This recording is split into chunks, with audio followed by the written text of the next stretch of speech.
माझे वडील सकाळपासून इथे बसले आहेत. त्यांना पाठिंबा देण्यासाठी आम्ही इथे आलोय. पण सकाळपासून इथे एकही अधिकारी आला नाही किंवा विचारलं पण नाही. नंतर आम्हाला इथे एखादा अधिकारी दिसला महसूलचा, त्याला आम्ही बोललो, म्हटलं कायदा हातात घेतल्यानंतर तुम्ही चर्चा करायला येणार का? ते पण 1 वाजता.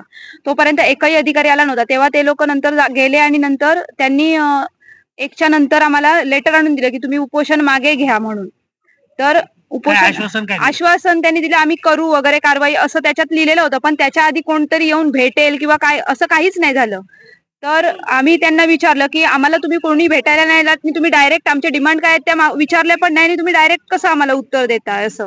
तर आम्ही ते लेटर घेतले नाही. आम्ही सांगितलं की आम्हाला मॅडमशी बोलू द्या ना ह्या विषयावरती किंवा आम्ही हे करतो. तर अजूनपर्यंत काय कोणाशीच भेट वगैरे झालेली नाही या संदर्भात आणि हे नाही झालंय असं. आता ह्यांना बीपीचा शुगरचा वगैरे त्रास आहे, पण तसेही अजून सकाळपासून अधिकारी म्हणजे आता ह्यांना आता त्रास काय आहे कोणीच नाही आलंय इकडे, म्हणजे त्यांना काय पडलेलीच नाहीये या गोष्टीची.